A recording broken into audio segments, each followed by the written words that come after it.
In 1986, in a small pink stucco house on the west side of San Antonio, a 9-year-old boy named Memo woke to the smell of cafecito and cumbia on the kitchen radio.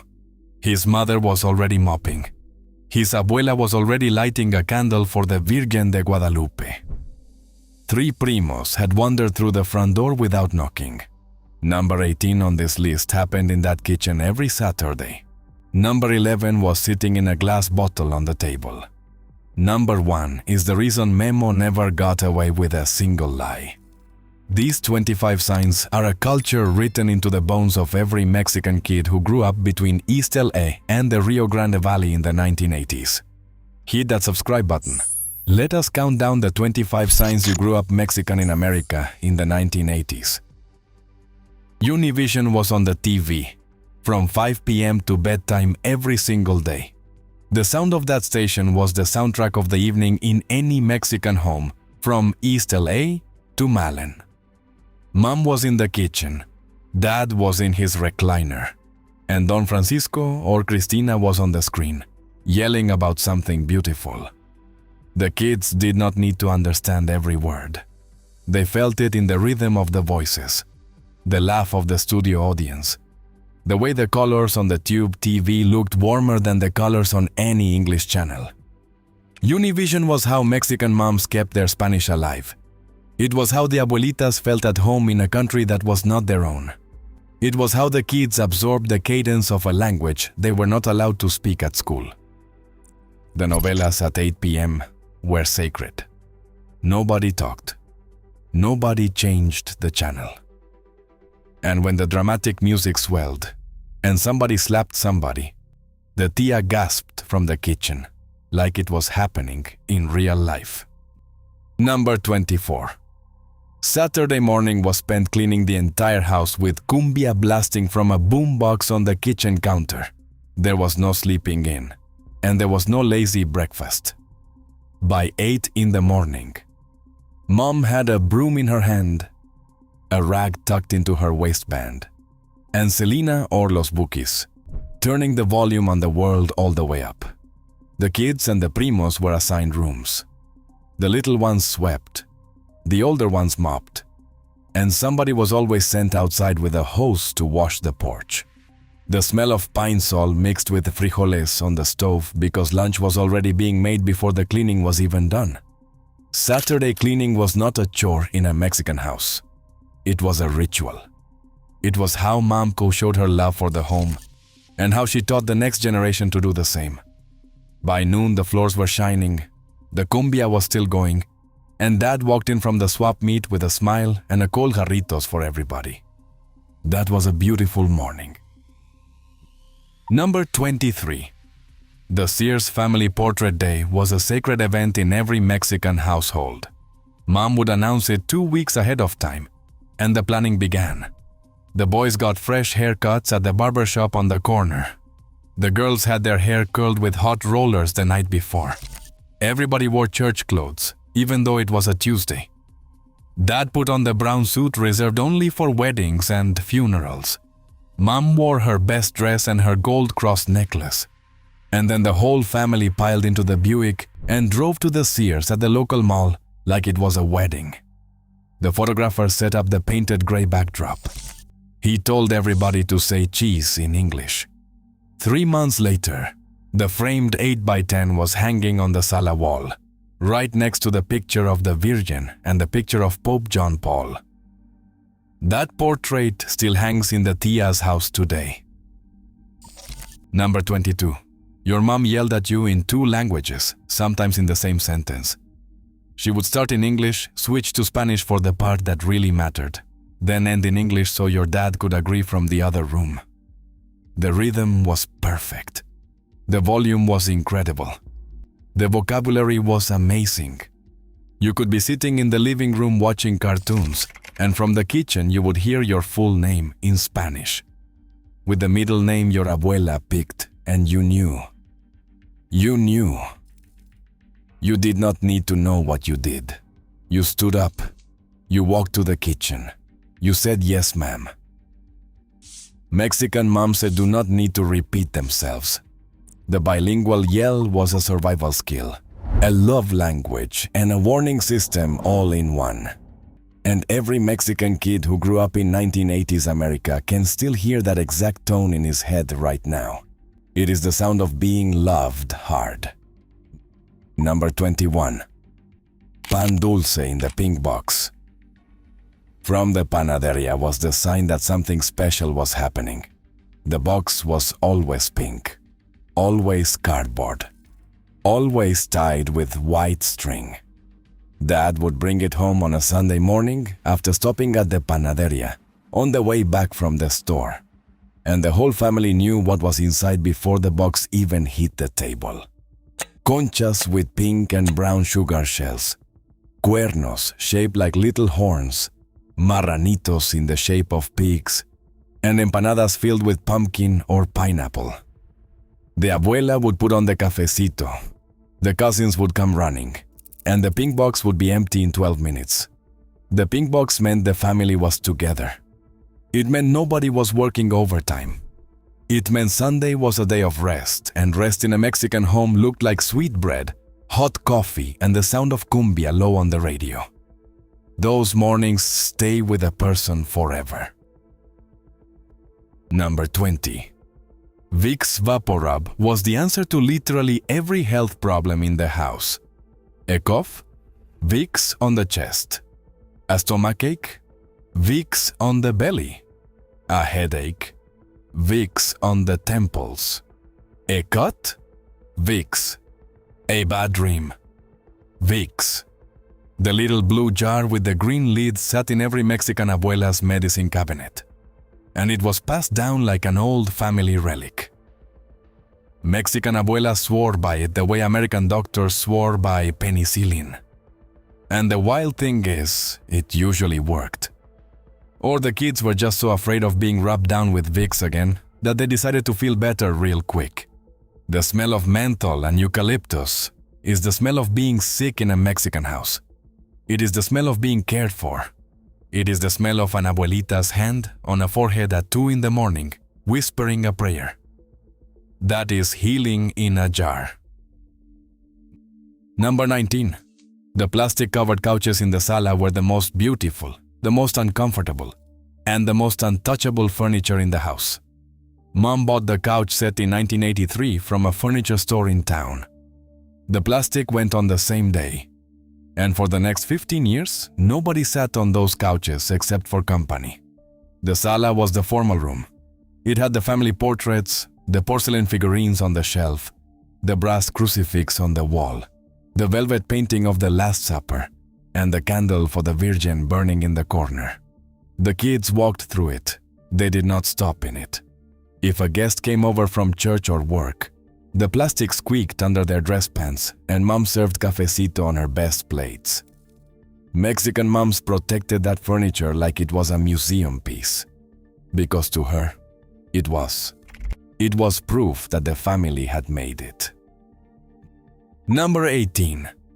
The 7-year-old kid walked to La Tiendita with $1 to buy Mom her pack of Marlboro Lights, and the man behind the counter sold them to a child without blinking. The Tiendita was the corner store at the end of the block. It was run by Don Beto, who knew every kid by name, knew every mom, knew every abuela, and knew exactly what brand she smoked. The kid would walk through the door, hand the $1 across the counter, say buenos dias, and walk out with the cigarettes and a boobaloo as a reward.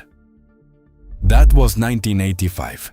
That was a Mexican neighborhood in South Texas or East LA, and that was how the world worked. The Tiendita was more than a store. It was the center of the colonia. It was where the abuelitas bought their pan dulce, the kids bought their paletas, and the dads bought their lottery tickets after work. Don Beto extended credit when paychecks were late. He stocked Mexican candies that no American store carried. He had a little altar to the Virgen above the cash register and a calendar from a tortilleria on the wall. Kids would walk in barefoot in the summer because home was 3 doors down. The bell on the door rang every time somebody came in, and the smell of fresh tortillas from the back kitchen was the most beautiful smell in the world. La Tiendita was the heartbeat of every Mexican neighborhood. And the day Don Beto closed his doors in the 90s was the day the colonia lost a piece of its soul. Every Mexican kid who grew up in a barrio in America in the 1980s carries the memory of that little store in his bones. It is the proof that we lived in real communities, not just neighborhoods. Number 17. Catholic primary school had the Virgen de Guadalupe on every wall, and the nuns ran the place with prayers and a wooden ruler. The day started at 7:45 in the morning with the Pledge of Allegiance in English and a Hail Mary in Spanish. The classrooms had a crucifix above the chalkboard. The cafeteria had a statue of Saint Joseph in the corner. The sisters wore the full habit, and they did not play. If a kid talked in class, the ruler came out. If a kid forgot the homework, off to confession on Friday. But the children also learned to read, they learned to write. They learned that they mattered to God, and that the abuela was watching over them from up there, even if she was actually still alive in the kitchen at home. Catholic school was strict, but it was the safest place in the colonia. And every kid from those years can still recite the Our Father in 2 languages. Number 16. The paletero's bell on a hot summer afternoon was the most beautiful sound a Mexican kid in 1980s America could hear. The kid would be playing in the front yard, hair stuck to the forehead with sweat, shirt soaked through. The Texas or California sun pressing down on the colonia like a hot iron. And then, in the distance, came the sound. Ding ding, ding ding. The paletero was coming. The kid would tear into the house yelling for a quarter. Mom would dig into her purse, abuela would press a coin into a small hand, and the kid would run barefoot down the sidewalk to catch him before he turned the corner. The white cart had pictures of every flavor on the side. Coco, fresa, limon, tamarindo, sandia. The paleta was always perfect, cold, sweet. The wooden stick rough against the tongue. The kid would walk back to the porch slowly, savoring every drop. The paletero was a working man. He pushed that cart through the heat for 10 hours a day. He did not get rich, but to the kids of the colonia, he was a hero in a white uniform. Number 15. The rosary. Hanging from the rearview mirror was in every familia car, no exceptions. It did not matter if the car was a 1972 Buick with Bondo on the fender or a brand new minivan from the Toyota dealership. The rosary hung there, swinging back and forth as Dad drove. Sometimes it was wooden beads from a trip to Mexico. Sometimes it was a glow-in-the-dark plastic one from the church gift shop. Sometimes it was a fancy crystal one that Tia gave Mom for her birthday. But it was always there. Mexican families do not get in a car without God in the front seat. Mom would make the sign of the cross before pulling out of the driveway. Dad would touch the rosary before starting the engine on a long trip. And when the kids were old enough to drive their own cars, they put one up too, without thinking. It was just the way it was done. Number 14. The Avon Lady Visit was a small social event in the lives of Mexican mothers across America. Her name was usually Rosa or Lupe or Maria. She would pull up in her little car with a brown leather catalog and a bag full of free samples. She was a friend, a saleswoman, and a piece of news from the rest of the colonias all in one. Mom would put on the cafecito. The tia would walk over from 2 doors down. The kids would be told to go play outside. The Avon lady would sit at the kitchen table for an hour, showing the new lipsticks, the new lotions, the perfume in the little glass bottles shaped like roses. Mom would order a $4 lipstick and a tube of Skin So Soft. 2 weeks later, the brown bag would arrive at the door, and Mom would open it like it was Christmas. The Avon lady was the original small business in a Mexican neighborhood. She was working class, she was dignified, and she was welcome in every kitchen on the block. Number 13. Going to Disneyland was the family vacation, and the planning for it started a full year in advance. Mexican families did not go on weekend trips. Mexican families did not go on cruises. Mexican families saved every dollar from every paycheck for 12 months, and then they piled into the Buick or the Suburban or the borrowed van, and they drove to Anaheim. The drive from San Antonio took 22 hours. The drive from Phoenix took 6 hours. The drive from Boyle Heights took 30 minutes. But for those families, it was still a sacred event. Dad packed sandwiches and a cooler full of jarritos and Mexican Coke in the back. Mom packed extra clothes for everybody and a thermos of cafecito for the long road. The cousins came too. The tios came too. Sometimes the abuela came in the middle seat with a rosary in her hand. When the family finally walked through the gates of the Magic Kingdom, Dad paid in cash from a folded envelope, and Mom held the kids' hands so tight they thought their fingers would fall off. The kids rode. It's a small world 10 times because Mom cried at the Latin America room. The family ate a churro that cost more than Dad made in an hour, but he bought it without flinching because the kids were happy. They took a Polaroid in front of the castle. They bought a pair of mouse ears with each name embroidered on the back in cursive. And on the long drive home, with the cousins asleep in the back and the rosary swinging from the mirror, Dad turned to Mom and said in Spanish that it was worth every penny. That trip is the proof that Mexican families in the 1980s in America were not just surviving. They were giving their kids a childhood big enough to hold a dream. That trip is why every Mexican adult who lived it still cries a little when the music from Main Street, USA plays. Number 12. Lowriders cruising slowly down Whittier Boulevard or Guadalupe Street were a moving art gallery, and every Mexican kid in America in the 1980s stopped what they were doing to watch them roll by. The cars were 1964 Impalas, 1979 Monte Carlos, and 1972 Cutlasses. The paint was metallic candy purple, sky blue, cherry red. The chrome was so polished, a kid could see his reflection from across the street. The hydraulics made the front end bounce 3 feet off the pavement, and the speakers in the trunk played oldies, Tierra, War, and Brenton Wood, slow and warm.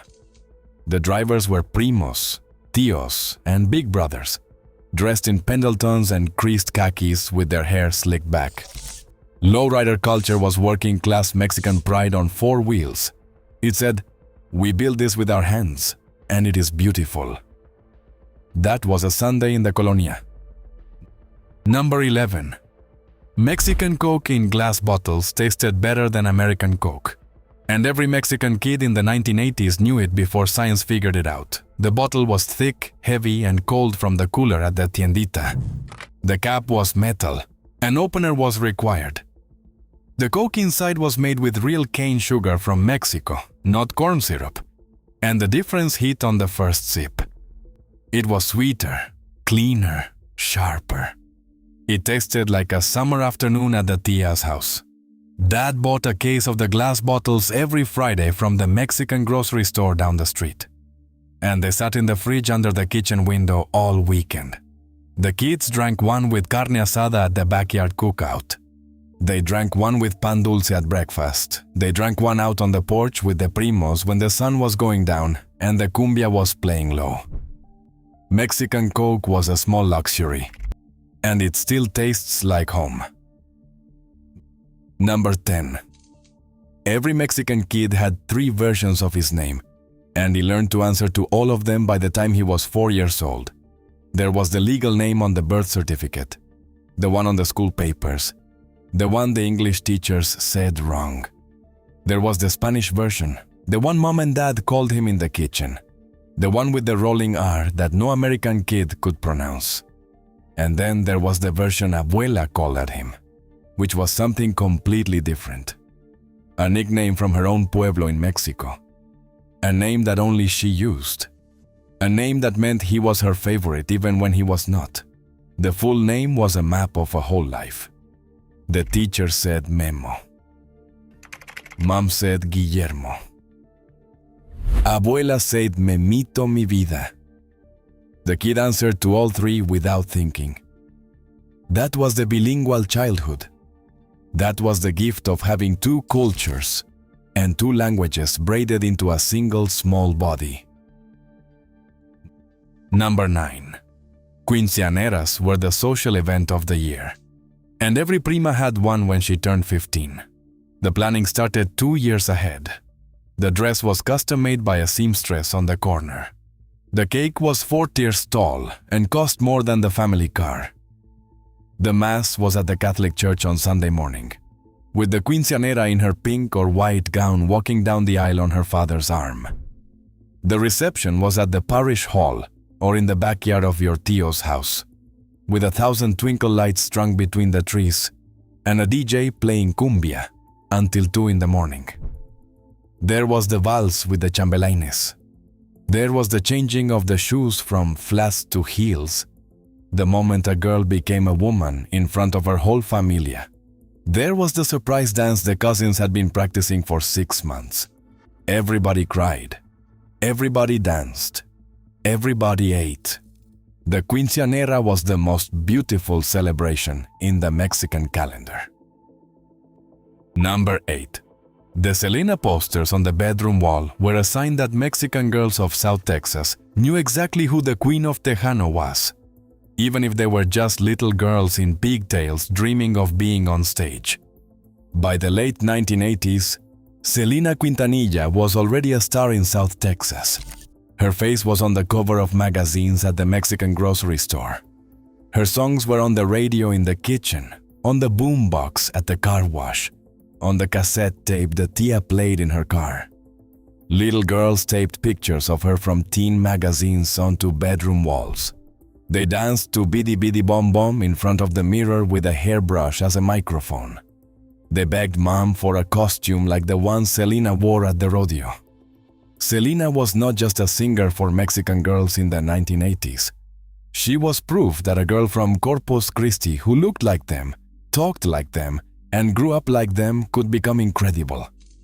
She was the dream made real. Number 7. Spanish at home. English at school, and the Mexican kid got teased for both. At home, mom corrected the Spanish if a kid used the wrong gender for a noun. Abuela laughed if a word came out with an American accent. At school, the white kids made fun of the accent if a Spanish word slipped into the playground game. Teachers told the parents to speak English at home so the kid would learn faster. And the parents nodded politely, then went back to speaking Spanish at the dinner table, because that was the language of love. The bilingual childhood was an exhausting little gift. The kid translated for mom at the doctor's office at 7 years old. He read the bills out loud for dad at the kitchen table at 9. He felt like he belonged to nobody and everybody at the same time. But the Spanish abuela taught him is still in his mouth today, and it is the most powerful thing he owns. Number 6. Tia Carmen lived 2 doors down, and the kids ran between houses freely from the time they could walk. There was no calling ahead. There was no knocking. The kid opened the front door, yelled Tia, and walked straight into her kitchen. She was always there, always cooking, always with the radio on. She would hand the kid a tortilla off the comal with a little salt on it, and she would ask about mom in the same breath. The whole block was family. Mom's sister lived 2 doors down. Dad's brother lived around the corner. The madrina lived across the street. The primos came over every day after school. The abuelas walked from house to house in the afternoon to gossip and drink cafecito. There was no babysitter. There was a tia. There was no play date. There was a primo. The colonia was a network of doors that were always open, And the kids grew up inside that network with the safety of knowing that any adult on the block would feed them, scold them, hug them, or bandage a knee without thinking twice. The kids belonged to everybody. They were never alone. The first time a Mexican kid visited a friend's house in the suburbs and saw that the doors were locked and the neighbors did not know each other, he felt sorry for them because he knew what they were missing. The Mexican neighborhood in America in the 1980s was a working version of an extended family that most of the country had forgotten how to build. And that closeness was not poverty. It was wealth of a different kind. It was the kind of wealth nobody could take away. It was the kind of wealth that built the adults those kids became. Every Mexican kid who grew up like that carries the colonia in his chest forever. Number 5. The summer trips to Mexico to visit Abuelita's Pueblo were the most powerful childhood memories a Mexican kid could have. The Buick or the Suburban was packed to the roof. The cooler in the back held sandwiches and jarritos and Mexican Coke. The cousins were squeezed 3 to a seat. The drive from Texas to Monterrey took 8 hours. The drive from California to Michoacan took 30 hours. The family crossed the border at Laredo or Tijuana, and the moment Dad showed the passport to the guard and rolled into Mexico, the whole car got quiet. They were going home. The pueblo was small. The streets were dirt or stone. Abuelita's house had a courtyard, chickens in the back, and a kitchen that smelled like fresh tortillas every morning of the visit. The kids ran with the village kids barefoot. They ate fruit straight off the tree. They watched Dad become a son again in his own mother's house. Those summers shaped a generation forever. They are the proof that Mexican is not just an identity in America. It is a place, a people, and a love that crosses any border. Number 4. La chancla was an actual functional tool of Mexican parenting, and every kid knew the exact sound it made when it left Mom's hand. La chancla was the rubber sandal she wore around the house. It was light. It was easy to throw. It had perfect aim across a room. Mom did not have to get up from the couch to discipline anybody. She would just slip her foot out, grab the chancla in one motion, and send it flying across the sala with the speed of a baseball. It hit the wall right next to a kid's head as a warning, or it hit a leg if it was really earned. La chancla was not abuse. La chancla was a love language. It said, "I am watching, mijo, and I am not playing."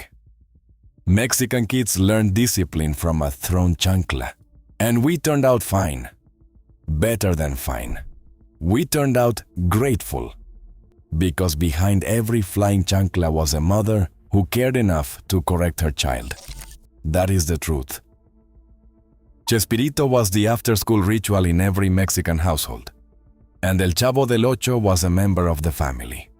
The kid walked in from school, dropped the backpack on the floor, grabbed a vaso of agua de Jamaica from the fridge, and turned the channel to Univision at exactly 4 in the afternoon. There he was, El Chavo, the orphan boy from the barrio, sitting in his barrel, getting in trouble with Don Ramon, La Chilindrina, and Kiko. The studio audience laughed. The kid laughed. Mom laughed from the kitchen. Abuela laughed from her chair in the corner. 3 generations of Mexicans laughing at the same jokes, in the same language at the same time. After El Chavo came El Chapulín Colorado in his red suit and yellow heart, the bumbling superhero who said no contaban con mi astucia.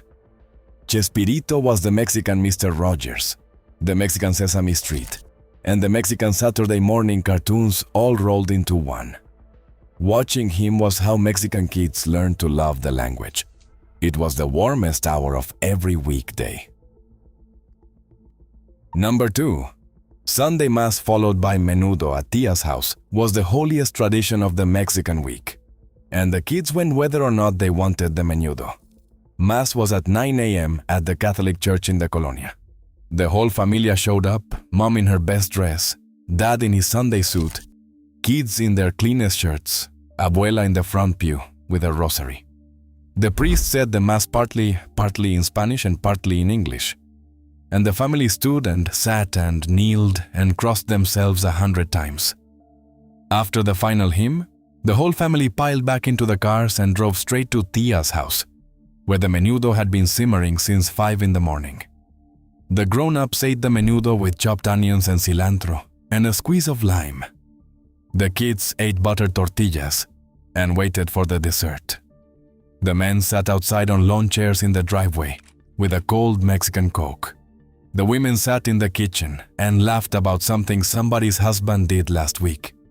The cousins ran around the backyard until somebody fell and cried. Sunday afternoon at Tia's house was the heartbeat of the Mexican family. It was the day everybody made the time to be together. No excuses, no exceptions, no work allowed. That tradition is the reason Mexican families still know their second cousins by name. Your abuela knew exactly when you were lying, and she prayed about it.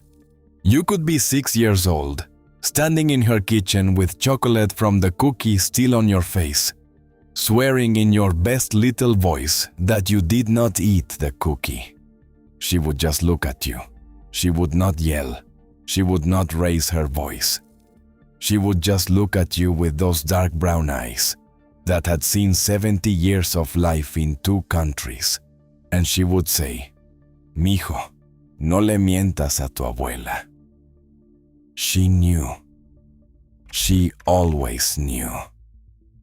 Mexican abuelas had a 6th sense for lies, and they had a direct line to the Virgen de Guadalupe to back them up.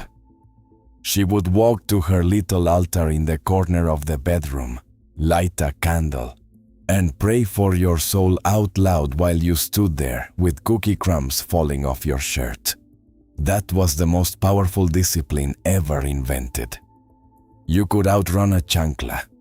You could outsmart a teacher. But you could never lie to your abuela, because your abuela had God on speed dial, and God told her everything. These 25 signs are not just memories. They are the proof that you grew up inside something powerful. You grew up Mexican in the 1980s in America.